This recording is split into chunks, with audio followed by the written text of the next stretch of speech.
Hello, today I will be talking about the risks that firefighters take and also the steps that they take to reduce that risk every time they go into any operations.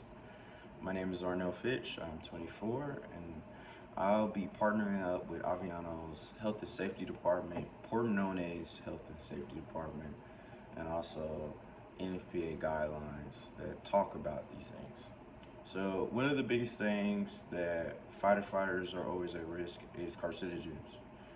And one of the statistics that show this is that just within the year of 2020, that 60 firefighter related deaths to PPE malfunction and also 300,000 injuries to PPE malfunction and improper wear and use was caused by being susceptible to carcinogens.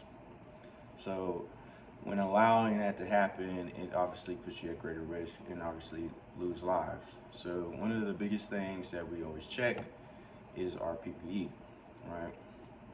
That's the personal protective ensemble that most firefighters wear. So with that being said, we have the NFPA 1500 that governs the inspection and maintenance of this gear.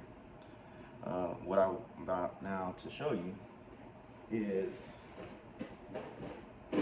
what that PPE looks like, right? So as such, most PPE is just inspecting it and making sure it doesn't have any damage to it, any penetration, right? As such, it has three layers to it, which is the exterior, has a water barrier and a thermal barrier that protects from fire. With that being said, it's also a rescue device for most firefighters when they go down. Um, with us having these gear and how important it is, we have a PPE team that closely monitors everybody gear, make sure it's within the expiration, it doesn't expire. A lot of this is important because of how much the exposure we are to fire daily.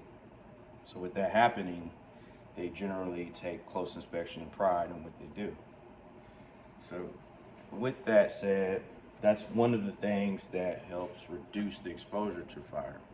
But another thing is what we take and consume in, which is our SCBA bottles. Now, with that being said, our SCBA bottles, right, are generally going off of a PSI scale, right? With that, every single PSI is a minute to most firefighters. So as such, we try to keep it at that 45 to 40 PSI range. This helps to be in operations longer because most firefighters can control their breathing. When looking at this, we have a specific SO guideline, right, our standard operating guideline within Aviano. Each department is different, but within here, we keep it in this range. It maintains our operations for longer, even though the standard operating time is for 20 minutes. Now, also, with that being said, we have techniques that we use with these. So we have techniques where if you were happen to go down, one of the biggest things is communication. Using your communication devices, which is most radios, and singling out what's going on with yourself, right? If not yourself, it's always a two-man team to notify. With here, they'll press this emergency button that allows us to know a signal is going off to help reach you. Now, if you're still conscious in these situations, what you would do is just radio over the information, what you need, your location, and how much air you have left so we can get a timeline of when to reach you. When that happens, most of our standard techniques and practices is we will use a different mask and replace it within that immediate danger to life and health area.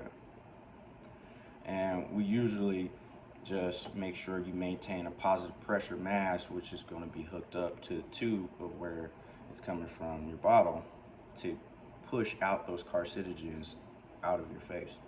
Once that happens, you will put the mask to your face, help flip it over, and generally that keeps all the carcinogens out. But that's with you maintaining the seal.